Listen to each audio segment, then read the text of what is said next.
النادي الاهلي وقع في مجموعه صعبه جدا في دوري ابطال افريقيا مع شبيبه القبائل والجيش الملكي المغربي ويانج افريكانز. مجموعه تقيله جدا وصعبه جدا للنادي الاهلي اللي بيعاني الفتره الاخيره في الاداء على مستوى الدوري وعلى مستوى نزيف النقاط زي ما كلنا شفنا الفتره الاخيره. ولكن خلينا نتكلم ان لازم يكون في وقفه مع الناس قبل البطوله.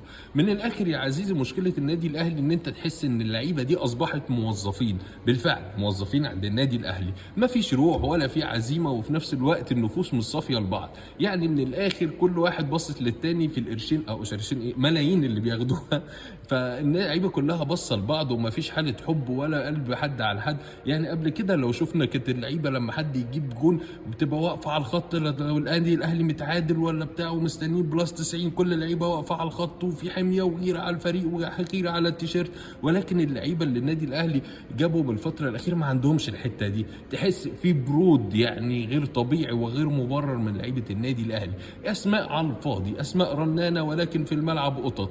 ده اللي احنا بنشوفه من النادي الاهلي ومن لعيبه النادي الاهلي الفتره الاخيره. طبعا شيء محزن بالنسبه لنا كجماهير، اكيد شيء محزن. لازم تدخل الاداره، لازم تدخل الاداره، لان السبب الاساسي في اللي بيحصل ده من وجهه نظري هو الاداره، لانها مش قصه فنيه. لان انت تعاقب الفتره الاخيره بتاع 4 مديرين فنيين بيدوا نفس الاداء. فالفكره مش فكره مدير فني، الفكره في فكره لعيبه.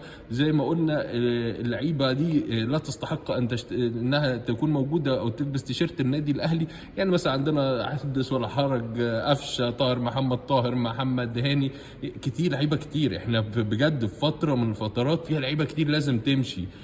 حاجه صعبه جدا. واللي حصل كده يا جماعه تحس ان احنا بنعيش بذنب ان احنا خدنا لعيبه الزمالك فاثروا على اللعيبه. بنروح نادي الزمالك مع احترامي للجميع، ما بنروح نادي الزمالك ومن طباع نادي الزمالك ودسوها في الفريق، فتحس ان اللعيبه دي مدسوسه. والله العظيم تحس انها مدسوسه، يعني سبحان الله. يعني لا ده النادي الاهلي، ولكن كل التوفيق ونتمنى النجاح طبعا في الفتره الجايه. وحتى يعني البطوله اللي هتلعب كاس السوبر دي، طبعا الفريق وصل للامارات ولكن بطوله صعبه جدا. واعتقد ان احنا ممكن نتنافس مع نادي الزمالك ونلعب مواجهه مباشره على المركز الثالث ان شاء الله.